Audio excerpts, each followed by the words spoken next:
province of the South altogether.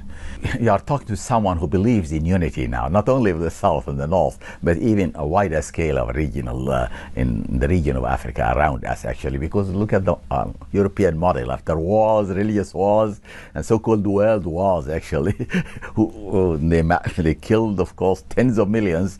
Now they have learned the lessons of history. That it's better for all energies not to become self-destructive, but to get together and build something. Do you believe that this new nation, South Sudan, is a viable nation? Not very viable. A, because once there is no common enemy over there for all one to focus upon, like a joint front against the common enemy. Once the enemy moves, then the people, look left or right, among themselves. It's highly tribalized area, and it's known the Nilotics a little bit to the north, and the Equatorians and other smaller tribes, of course, they are rated a little bit among themselves differently. A. B, once you overcome self-determination, all people just focus on self-determination now, completely absorbed by this issue.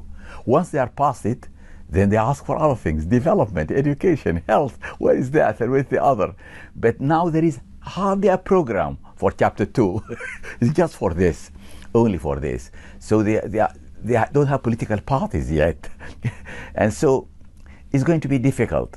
Do you fear that there could be bloodshed? Normally Sudanese, there are always tribal bloodshed, but normally in politics we haven't known it. In elections, which even when there is too much corruption or whatever it is, too much competition, too stiff competition, we haven't known actually like the rest of Africa. But I don't know, there will be an uprising. If there is an uprising, it will be a national uprising. Probably we have never had a revolution which was bloody at all. Just everything stands still. Break down every service, strike off everybody, not for trade union claims, just for the national claim of freedom only those days. But now for democracy generally, for decentralization, for freedom as well, actually. And there won't be much bloodshed in the Sudan. But unfortunately, in tribal areas, we still know bloodshed. Are President Bashir's days numbered? I think his days are numbered. He has already spent more than 20 years, and he should have told people, I've done my best. I might have committed some mistakes, I'm sorry. I have done something, at least in my regime or under my presidency, there was oil for the south and in the north in the country, and a few other things. And the Sudan is known all over the world. It was an unknown country yesterday, but now it's known. Those who hate it call it a terrorist or whatever other name.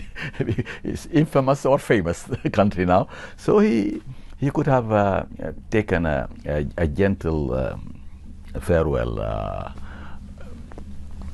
end, actually, to the Sudan. The Sudanese normally, like South Africans or like others, if you say sorry for what I have done, okay, and I'm going away, probably they may, after the event, forget about the past and forgive it altogether.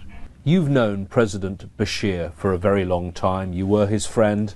Later, he imprisoned you. If you could speak to him now, what would you say? I would have advised him to send a nice message to the Sudanese, a farewell message, and then to present himself to the International Criminal Court.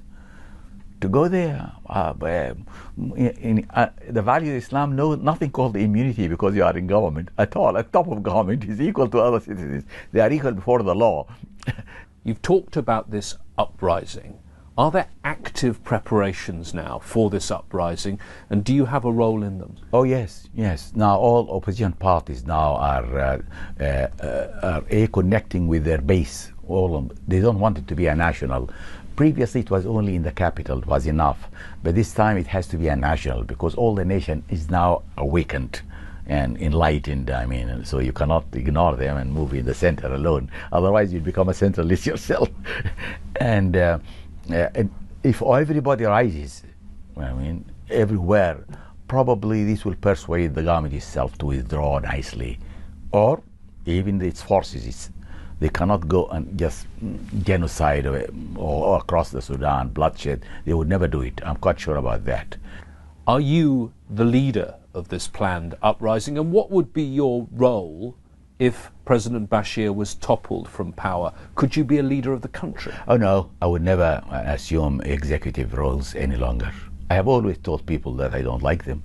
Most of the time you waste them on tiny administrative affairs, actually, signing papers and dismissing or appointing somebody or receiving somebody in the airport and dining with him, a foreigner. Oh, no, I'm not interested in that, actually. I don't deal with others, actually, on another basis. So dialogue, say, strategic, relationship, and writing. I mean, my books, which I have many books in notes form, actually. How do you think this uprising you talk about will be seen by the international community, and how will they view your role in it? Because many in the West describe you as the man who invited Osama bin Laden to Sudan. Yes, I know all these fictions, actually. I've never known the man, actually. He came as an investor, actually. His family is a construction family. Everybody knows that here. And he came and built roads and airports, and he was confined to his house. He never even issued leaflets, actually. But anyway, they came and talked to me about bin Laden, I mean, from America and from the United Kingdom. I told them, what are you worried about?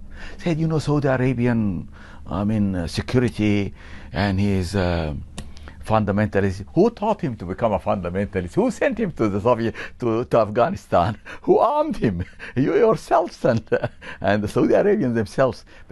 Well, that's a